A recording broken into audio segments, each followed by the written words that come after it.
بسم الله الرحمن الرحيم. السلام عليكم ورحمة الله وبركاته. اليوم سنتحدث عن حركات الأسياخ في الكهروكيماوي والتي هي برمجة.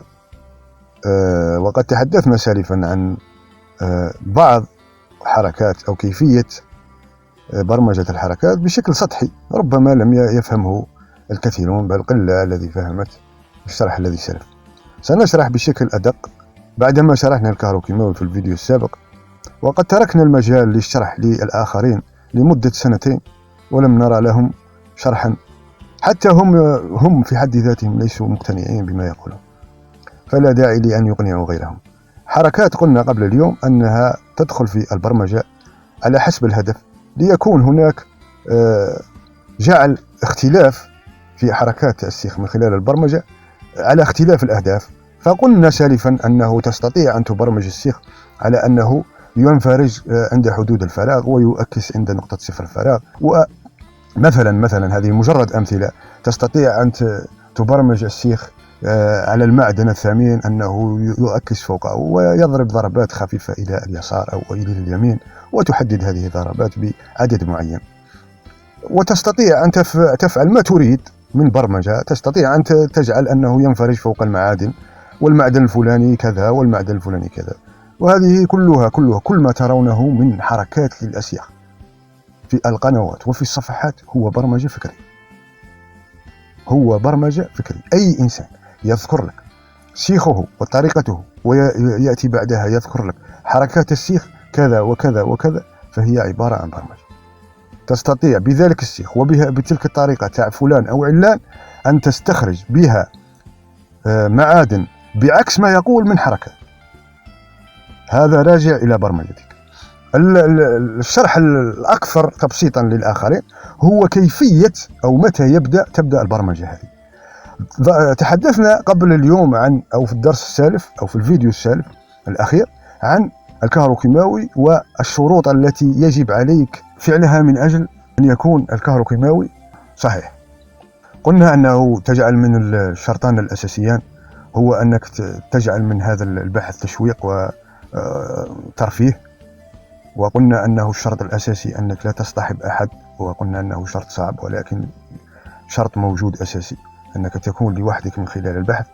وأضفنا شرطين ثانويين أنه يجب عليك أن تستحضر كل ما عرفته وتعلمته ودرسته، والشرط الأخير أن يكون هناك تركيز عالي. هذه هي الشروط التي ذكرناها في الكهروكيماوي. الحركات تبرمجها من خلال في الشرط الثانوي الذي يدخل في المعرفة، وقد شرحنا كيف تكون المعرفة والاطلاع على خصائص الدفاعل. كذلك حركات الأسياخ تستطيع ادخالها في هذا الشرط أو هذا البند الذي تحدثنا عليه، بحيث أن كما قلنا أن عندما نقف أو نجد فكريا الذهب سيؤكس السيخ فوق نقطة الصفر، ويضرب بعدها ضربة أو ضربتين أو 3 ضربات أو 4 ضربات على حسب ما تريد في اتجاه اليسار. هذه الحركات تصبح تثبيتية لك على حسب برمجتك، وتستطيع تفعل ما شئت للمعدن الفلاني والمعدن الفلاني والفراغ الفلاني والفراغ المغلق والبوابة كما أردت. هذه فيما يخص البرمجة لحركة الأسياخ. يوجد جزئية هذا الفيديو لو لاحظت معي جيدا أنه هذه الحركات التي هي مفتعلة التي تراها في الفيديو مفتعلة لأجل طرفة سأذكرها. يوجد الكثيرون، نعم سأقول من الآن فصاعدا سأقول الكل، يفتعل الحركات من أجل إثبات حركات سيخه وإثبات طريقته، ويقول لك في الميدان أصبر على سيخك 3 ساعات و4 ساعات سيعطيك الأسرار.